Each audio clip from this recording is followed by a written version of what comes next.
Hello everybody, I'm Zorine T. I'm Dan Hines. And today we are looking at a very special game, which is in alpha at the moment. It's called Wolf, the Red Diaries, or the Red Hood Diaries. This little indie game looks really interesting, and it's a platformer, a puzzle platformer as well, involving a girl who's very much resembles Red Riding Hood, the fairy tale. Would you say that it is a dark and gritty take on the Red Riding Hood children's tale?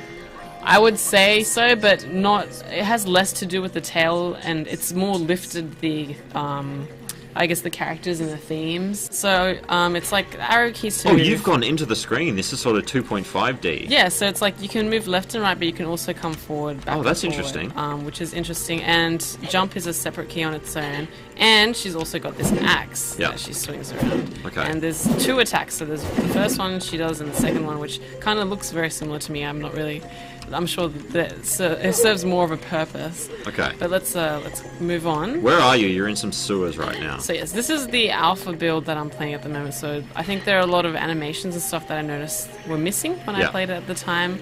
But I guess it's kind of like the goal is just to solve puzzles and make it out through these areas. How do you know when you need to go into the background? You don't really. You just kind of run around and look at where you need to go next. Okay. So here I can go like forward towards us, or oh, there you go. Or you can die in a steam vent like a noob. So she does die in one hit. So obviously, because I can't go that way and the other way, there's nothing really, like it's a dead end. I'm just going to progress and see what other avenues I've got left to explore, which would take me down Can you smash that box? No, I've tried. There's a crate in a video game and you can't smash it? This kind of reminds me a lot of Alice, Madness Returns. Yes. In the style and the fact that they've both lifted, you know, the subject matter from fairy This tales. wouldn't go astray being called American McGee's Red Riding Hood. No, I don't think so. Although there's a lot of stuff missing still. But you know, there's a combo system if you tap all your attacks. Like if you link them together. You have some non-linear level design here that requires you to backtrack and explore and that sort of thing. Yeah, and I found in my time with the game so far there's quite a bit of like looping around levels, backtracking and figuring out, you know, the puzzles aren't just linear, like straightforward, you're progressing. Although, that being said, there was another level in which, you know, the puzzles were like that. You just progress from like left to right and you continue onwards.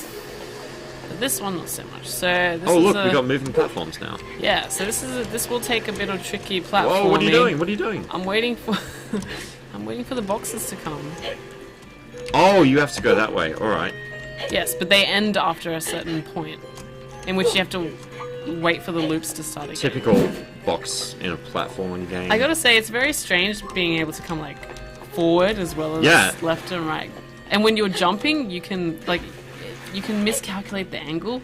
It looks like it would take a lot of practice to get the depth perception right, because the game is at a very oblique angle, and so it's not as sort of top-down, which you'd kind of want when you're timing jumps. Yeah, and like there was at one point where I was jumping and I didn't realize I angled it wrongly and I went into a wall like slightly, and that pushed me into the water and I died. Yeah. So you know that was an interesting thing. This is reminding me a lot of the Abe's Odyssey remake. You know, there are a lot of like grinding things that are gonna chop you up in one hit and kill you. Yeah. Yeah, and actually another game that it reminded me of was Trine, except of course you're playing with just one character. Trine has definitely that fantasy vibe that this is sort of not emulating, but kind of has a lot in common with. Yes, that's Wolf, the Red Hood Diaries. And as you can see, you can kickstart that game. If you'd like to find out more about it, check out all the content we've got on GameSpot.com.